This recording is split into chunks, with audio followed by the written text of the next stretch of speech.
नमस्कार, आप सभी का स्वागत है जनता टीवी पर। मैं हूं आपके साथ दुर्गा शर्मा। बुलेटिन की शुरुआत करेंगे बड़ी और अहम जानकारी के साथ। बड़ी खबर उससे आपको रूबरू करा देते हैं। धामी सरकार का बड़ा फैसला, ये देहरादून से बड़ी और अहम जानकारी, जहां प्रदेश वासियों को धामी सरकार ने बड़ी राहत दी है।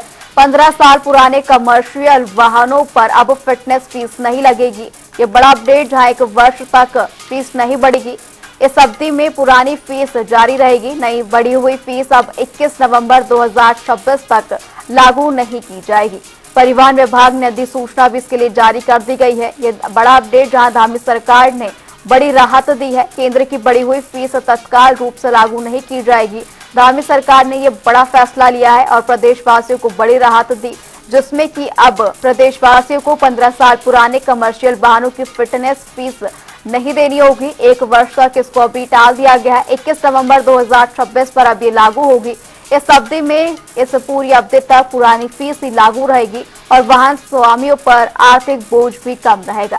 परिवहन विभाग ने इस पूरी जानकारी के लिए अधिसूचना भी जारी कर दी है और केंद्र की बढ़ी हुई फीस तत्काल लागू अभी नहीं की जाएगी। धामी सरकार का ये बड़ा फैसला प्रदेश वासियों को बड़ी राहत ये धामी सरकार ने दी है। बड़ी अपडेट, जहां फिटनेस फीस 1 साल के लिए रोक दी गई है। 15 साल पुराने वाहन, कमर्शियल वाहनों पर बढ़ी हुई फीस लागू होनी थी, लेकिन अब 21 नवंबर 2026 तक इसे लागू नहीं किया जाएगा। इस अवधि में पुरानी फीस जो लागू की गई थी वही अभी अगले साल तक जारी रहेगी। 21 नवंबर 2026 के बाद जो नई यहाँ पर फीस है केंद्र सरकार की ओर से बढ़ी हुई फीस, वो तत्काल रूप से लागू कर दी जाएगी। फिलहाल 1 साल तक के लिए धामी सरकार ने यह बड़ा फैसला लिया है। फिटनेस फीस प्रदेश वासियों को नहीं दी जाएगी। ये बड़ी राहत प्रदेश वासियों को धामी सरकार की ओर से, जहां फिटनेस फीस 1 वर्ष तक अब नहीं बढ़ाई जाएगी। नई बढ़ी हुई फीस अब 21 नवंबर 2026 तक प्रदेशवासियों को देनी होगी और इस अवधि यानी कि पूरे 1 साल तक पुरानी फिटनेस फीस ही यहाँ पर वाहनों के लिए दी जाएगी और परिवहन विभाग ने इस पूरी जानकारी के लिए अधिसूचना भी जारी कर दी गई है। देहरादून से ये बड़ी जानकारी, जहां धामी सरकार ने बड़ा फैसला लिया है और प्रदेशवासियों को बड़ी राहत दी, जहां फिटनेस फीस पुरानी जो है 1 साल तक अब वही रहेगी। हाल ही में केंद्र सरकार ने इसे लागू किया था, लेकिन अब सरकार की ओर से 1 साल तक के लिए इसे रोक दिया गया है।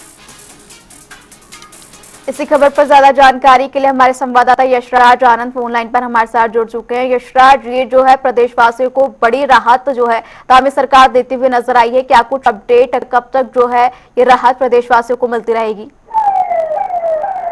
जी बिल्कुल, मैं बताना चाह रहा हूँ कि धामी सरकार का एक बहुत ही बड़ा फैसला प्रदेशवासियों के लिए आया है, जहां उन्होंने प्रदेशवासियों को राहत देने का काम किया है। मैं आपको बताना चाह रहा हूँ कि धामी सरकार के इस फैसले से प्रदेश में रहने वाले लगभग लोगों को काफी राहत मिलेगी, क्योंकि इस फैसले में 15 वर्ष पुराने कमर्शियल वाहनों की फिटनेस फीस 1 वर्ष तक अब नहीं बढ़ेगी।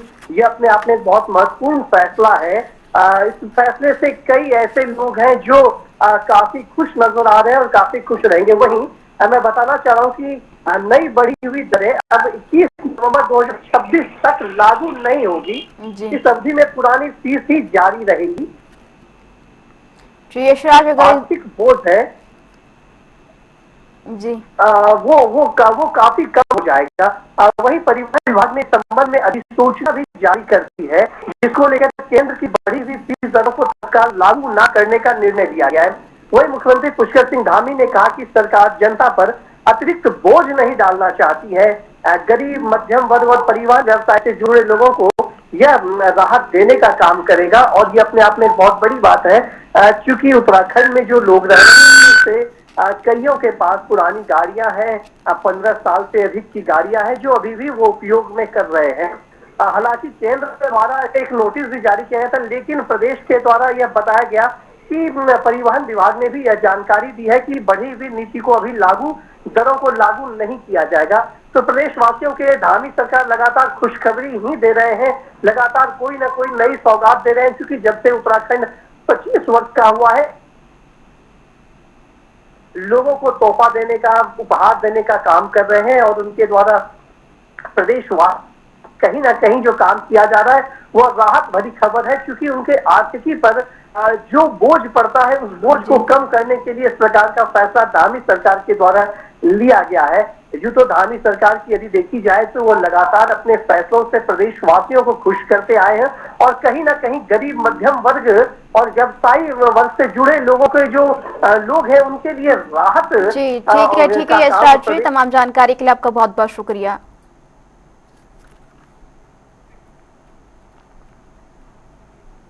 चलिए रुक करेंगे इसी बीच आ रही बड़ी और अहम जानकारी की ओर। बड़ी खबर उससे आपको रूबरू करा देते हैं। अहम जानकारी देहरादून से ये बड़ी खबर, जहां उच्च स्तरीय व्यय समिति की बैठक हुई है।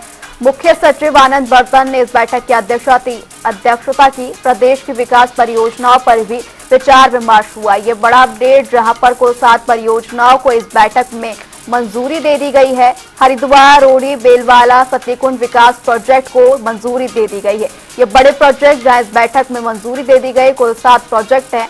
उच्च अधिकारी व्यय समिति की बैठक हुई है और इस दौरान मुख्य सचिव आनंद बर्धन ने इस बैठक की अध्यक्षता की और 7 बड़ी परियोजनाओं पर मुहर लग गई है। विचार विमर्श के बाद कई परियोजनाएं हैं जिन्हें इस बैठक में स्वीकृति मिली। इन परियोजनाओं की बात करें तो हरिद्वार रोड़ी बेलवाला फतेहकुंड विकास प्रोजेक्ट ये महत्वपूर्ण प्रोजेक्ट जिन्हें की अब मंजूरी मिल गई है। ऋषिकेश आस्था सौंदर्यीकरण पर भी इस बैठक में विचार विमर्श हुआ। उच्च स्तरीय व्यय समिति की बैठक देहरादून में हुई, जिसकी अध्यक्षता आनंद बर्धन ने की। इस दौरान कई महत्वपूर्ण विकास परियोजनाओं पर विचार विमर्श किया गया। धामी मंत्रिमंडल की 5 सीटें खाली हैं। वहीं इस पर कांग्रेस के पूर्व अध्यक्ष करण माहरा ने कहा कि बीजेपी ने कैबिनेट खाली रखकर जनता को नुकसान पहुंचाया है और अधिकांश मंत्री कांग्रेस पृष्ठभूमि के हैं। बीजेपी प्रवक्ता कमलेश रमन ने जवाब देते हुए कहा, मंत्रिमंडल विस्तार मुख्यमंत्री का अधिकार है, कांग्रेस को राजनीति बंद करनी चाहिए। अब तो चुनाव आ गया, अब अगर कोई बन भी जाएगा, वर्किंग बोर्ड केवल 5 महीने का रह गया, 5 से 6 महीने का। उसके बाद चुनाव की तैयारी इत्यादि हो जाती है, तो अब बनाए ना बनाए से फर्क नहीं पड़ता। लेकिन जनता का नुकसान जरूर कैबिनेट को खाली रख के बीजेपी ने किया है। और जो मैं समझता हूँ कि इनके पास योग्य लोग हैं ही नहीं तो आधे भी, बल्कि 90% जो मंत्री हो कांग्रेस पृष्ठभूमि के आज हैं। प्रवक्ताओं में भी 90% प्रवक्ता जो है कांग्रेस पृष्ठभूमि के हैं। तो टोटा है बीजेपी के पास योग्य लोग। सर वोट चोर देखिए, कांग्रेस इतनी क्यों परेशान है यार? कांग्रेस के वो पूर्व अध्यक्ष इतने क्यों परेशान हुए? वो उन्होंने तो अपना कार्यकाल बिना कार्यकारिणी के गुजार दिया। बिना कार्यकारिणी के उन्होंने जो है पूरे 3 साल तक कांग्रेस के अंदर काम किया। तो मुझे लगता है कि उनको ये कहते हुए शोभा नहीं देता है कि मंत्रिमंडल में कौन बनेगा और कौन नहीं बनेगा। ये माननीय मुख्यमंत्री जी का विशेषाधिकार है और उनको परेशानी नहीं होनी चाहिए। विकास कार्य कोई अवरुद्ध नहीं हो रहे, कार्य हमारे पूरे तरीके से चल रहे हैं और माननीय मुख्यमंत्री जी स्वयं इन सारी चीज़ों के ऊपर मॉनिटरिंग करने का काम करते हैं। तो कांग्रेस को इस तरीके का राजनीतिकरण करके और या ये कहना, मुझे लगता है कि कांग्रेस को अपने अंदर थोड़ा सा झांक लेना चाहिए। जिनकी कार्यकारिणी के बगैर 2-2, 3-3 बार उनके अध्यक्ष कार्य करते हों, वो इस तरह की बात करें तो अच्छा नहीं लगता। देहरादून में बीजेपी ने कांग्रेस नेताओं के कारतूस और जहर जैसे बयानबाजी को उनके बीच वर्चस्व की लड़ाई बताया। बीजेपी प्रवक्ता विनोद चमोली ने कहा कि फ्यूज्ड कारतूस, खोखले कारतूस और जहर जैसी बातें कांग्रेस में नए गुटबाजी का संकेत है। साथ ही उन्होंने कहा, विधानसभा चुनावों में अभी समय है, लेकिन चुनाव समिति प्रमुखों की घोषणा के बाद अध्यक्ष पद की लड़ाई तेज हो गई है।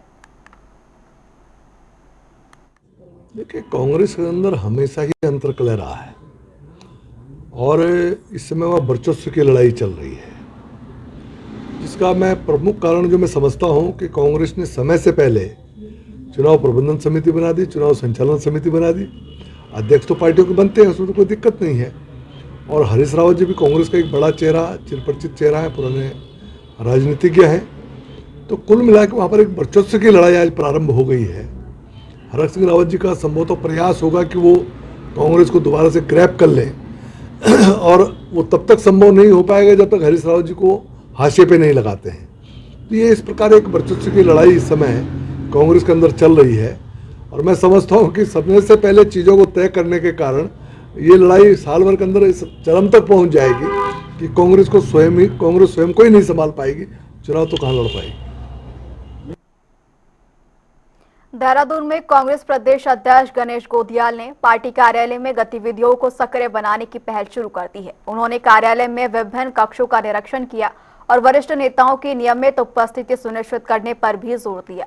गणेश गोधियाल का कहना है कि इससे कार्यकर्ताओं और आम लोगों की आवाजाही बढ़ेगी। मुझे लग रहा है कि हमारे ऑफिस तक आपकी पहुंच बहुत पावरफुल है, क्योंकि ये हमने कल अपने 2-4-6 लोगों के साथ ये बैठकर मुआयना किया कि कौन सा कमरे किस हालत में है। और ये आप मुझे छुपाने की कोई ज़रूरत नहीं है, बिल्कुल मेरी इच्छा है कि यहाँ की चहल पहल बढ़े। मेरी इच्छा है कि हमारे बड़े नेता जब यहाँ बैठेंगे तो कोई गणेश गोधियाल से मिलने आएगा, कोई हरीश रावत जी से मिलने आएगा, कोई प्रीतम सिंह जी से मिलने आएगा, कोई करण मेहरा जी से मिलने आएगा, हमारे नेता प्रतिपक्ष यशपाल जी हैं, कोई उनसे मिलने आएगा, कोई हरक सिंह जी से मिलने आएगा, हरीश रावत जी से मिलने आएगा। मतलब सब लोग एक ही दिन भी बैठ नहीं सकते हैं, कभी कभी एक दिन में भी बैठेंगे, कभी कभी हम इधर उधर रहेंगे तो दूसरे लोग आकर बैठेंगे। तो मैंने ये सुनिश्चित किया है कि सब लोगों के बैठने का स्थान सुनिश्चित रहे, इसलिए सब लोगों को मैं कोशिश कर रहा हूँ कि मैं सबको यहाँ पर स्थान दे सकूँ। तो अच्छी बात है और मैं उम्मीद करूँगा कि हमारे सभी नेतागण यहाँ पर आएँ और यहाँ हमारे कांग्रेस कार्यालय की शोभा बढ़ाएं। चलिए रुक करेंगे इस बीच आ रही एक बड़ी खबर की ओर। बड़ी खबर उससे आपको रूबरू करा देते हैं। बड़ी खबर अहम जानकारी देहरादून से, जहां महिला क्रिकेट स्टार स्नेहा राणा देहरादून पहुंची। रेलवे अधिकारियों और कर्मचारियों ने उनका स्वागत किया। स्टेशन पर ही फूल मालाओं से उनका जोरदार स्वागत और उन्हें सम्मान दिया गया। ये बड़ी जानकारी, जहां स्नेहा राणा देहरादून पहुंची हैं। विश्व कप में उनका शानदार प्रदर्शन देखने को मिला था और अब उनका सभी ने आभार जताया है। महिला क्रिकेटर स्टार स्नेहा राणा देहरादून पहुंची, जहां पर उनका सम्मान किया गया। इस दौरान तमाम अधिकारी भी उनसे मिले और स्टेशन पर फूल मालाओं से उन्हें सम्मानित किया गया। ये बड़ी जानकारी, जहां विश्व कप में उनका शानदार प्रदर्शन देखने को मिला था।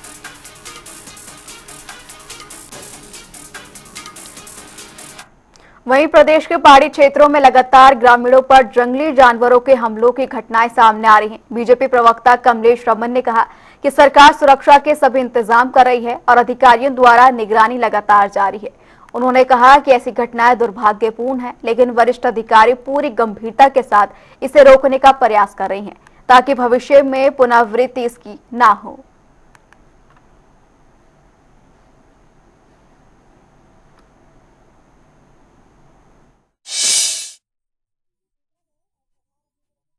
करती है कि किसी को भी नुकसान ना हो और ये जानवर किसी भी प्रकार का किसी के ऊपर हमला ना करे और वो अपनी तरफ से सुरक्षा करने की कोशिश पूरी करते हैं। लेकिन अगर उसके बावजूद भी इस तरह की घटनाएं घटती हैं तो ये दुखद तो है ही है, लेकिन हमारे जो फॉरेस्ट अधिकारी हैं वो इन सारी चीज़ों को देख रहे हैं और इस तरह के हमले ना हो इसकी पूरी कोशिश हमारे अधिकारी कर रहे हैं। उत्तराखंड बीजेपी प्रदेश महामंत्री कुंदन परिहार ने धामी सरकार के कार्यों की सराहना करते हुए कहा कि समान कार्य का समान वेतन मिलना चाहिए और राज्य सरकार इसी दिशा में सकारात्मक रूप से काम कर रही है। साथ ही उन्होंने स्पष्ट किया कि युवाओं के प्रति उत्तराखंड सरकार हमेशा संवेदनशील रही है और पिछली घटनाओं में भी ये मंशा साफ देखी गई कि किसी भी युवा के साथ भेदभाव ना हो। देखिए, युवाओं के प्रति सरकार बहुत संवेदनशील है। पहले भी जितने घटना चक्र हुए उसमें भी आपने सरकार की मंशा को देखा, स्पष्ट था कि युवाओं के प्रति किसी भी प्रकार का कोई भी भेदभाव न हो। और इसी दृष्टिकोण से हम उपनल के कर्मियों को भी देखते हैं। उपनल के जो कर्मी यहाँ पर आंदोलनरत है और सरकार भी अपने स्तर से उनसे बातचीत कर रही है और हम चाहते हैं कि बहुत जल्दी इसका कोई एक समाधान निकलेगा, क्योंकि राजकीय कार्यों को धरातल पर पहुँचाने के लिए हड़ताल एकमात्र माध्यम नहीं होता है। हम जानते हैं कि हमारा राज्य आज 25 वर्ष पूर्ण कर चुका है और इस परिप्रेक्ष्य में हम सबसे सहयोग की अपेक्षा करते हैं।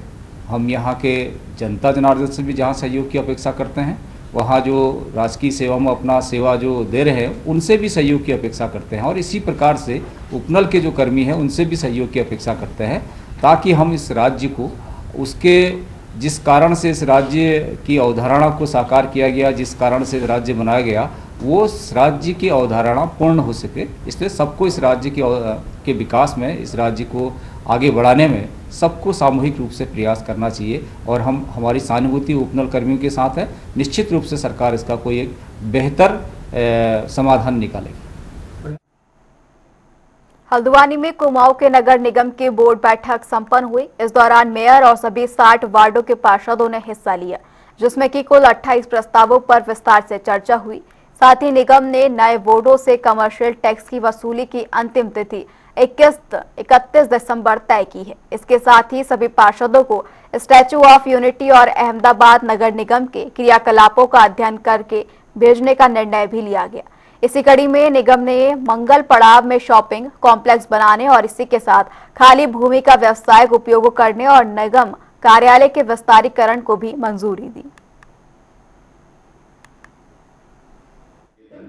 आज बोर्ड की दूसरी बैठक हमारी संपन्न हुई है और लगभग 50 के आसपास पार्षद इसमें सम्मिलित हुए और विशेष रूप से निगम की किस प्रकार आगे बढ़े, निगम किस प्रकार आगे बढ़े, निगम किस प्रकार प्रगति करे, ये सब चीज़ हम इस बोर्ड में हम लेकर आए।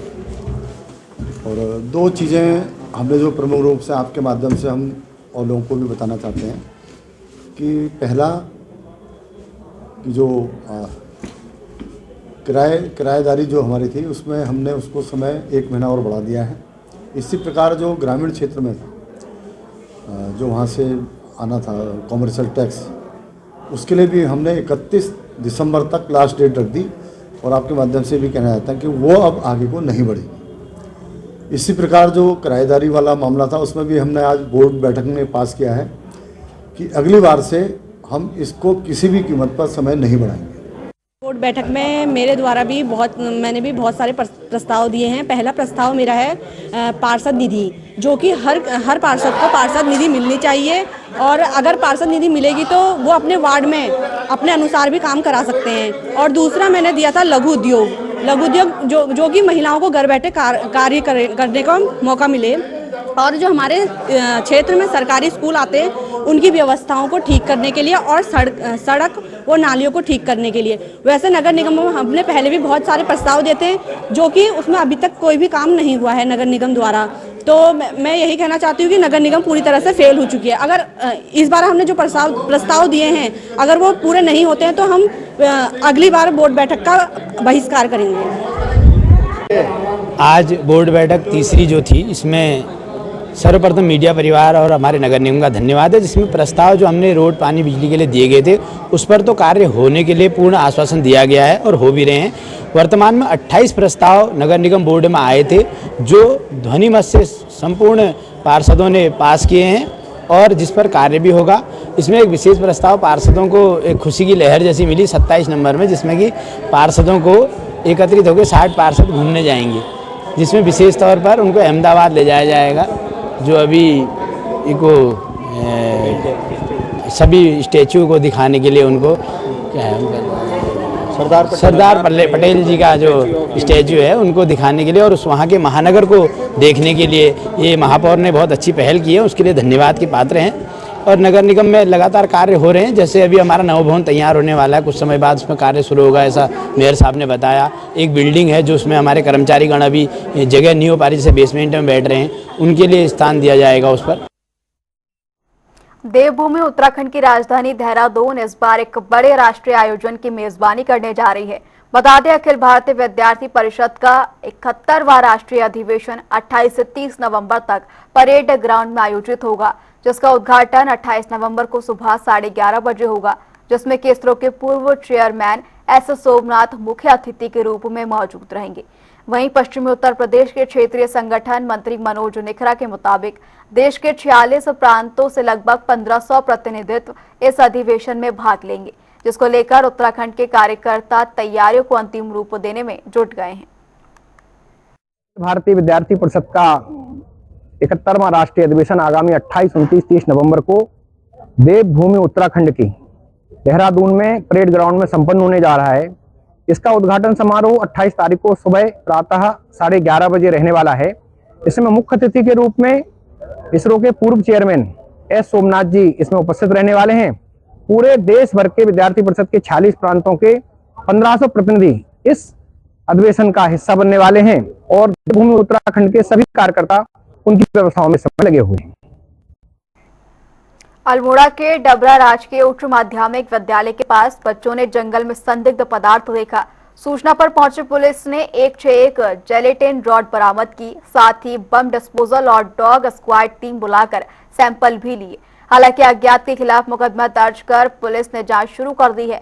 वहीं एसएसपी ने अफवाहों पर ध्यान न देने और जांच परिणामों का इंतजार करने की अपील की। ये हमारे सल्ट थाना क्षेत्र का मामला, जिसमें मानीला के पास में डबरा गांव पड़ता है। डबरा गांव में स्कूल के पास में झाड़ियों में नीचे की तरफ में झाड़ियों में लगभग 161 जिलेटिन की छड़ें प्राप्त हुई। सूचना पर पुलिस, जो लोकल थाना पुलिस है, वो मौके पे पहुंची। उनके द्वारा उच्चाधिकारियों को सूचना दी गई। साथ ही साथ में बीडीएस को भी वहां पर बुलाया गया है। बीडीएस ने पूरी चीजों को वहां पर इंक्वायरी की, चेक की है वहां पर, और साथ साथ में आसपास के एरिया को भी सर्च किया गया है। इसमें उचित धाराओं में फिर इसमें एफआईआर दर्ज कर लिया गया है। माननीय न्यायालय के आदेश में उसमें आगे कार्रवाई की जा रही है। सामान्य तौर पर इन जिलेटिन की छड़ों का प्रयोग सड़क निर्माण के कार्यों में होता है, जिसमें चट्टान वगैरह तोड़ने में इसका प्रयोग करते हैं। लेकिन फिर भी ये किस पर्पज से, किस कारण यहाँ पर आई है, कहाँ, क्यों इस कारण यहाँ पर है, इसके विषय में हम गहनता से जांच करें। इसकी जांच के लिए 4 टीमें बना दी गई है, उसमें टीमें अपना काम कर रही है। हरिद्वार पुलिस को एक बड़ी सफलता मिली है। बता दें, बहादुराबाद थाना पुलिस ने नाबालिग अपहर्ता को सकुशल बरामद करते हुए अपहरण करने वाले आरोपी को देहरादून के बद्रीपुर जोगीवाला से गिरफ्तार किया। मामला 15 अगस्त 2025 का है, जब वादी ने अपनी नाबालिग बेटी के अपहरण की तहरीर दी थी, जिसके बाद एसएसपी हरिद्वार के निर्देशानुसार एक टीम गठित की गई। पुलिस टीम ने मोबाइल सर्विलांस और मुखबिर तंत्र की मदद से आरोपी को पकड़ लिया और पुलिस ने पॉक्सो एक्ट की धाराएं बढ़ाते हुए आरोपी को जेल भेज दिया है। फिलहाल उत्तराखंड की खबरों में इतना ही। रुकेंगे एक छोटे से ब्रेक के लिए।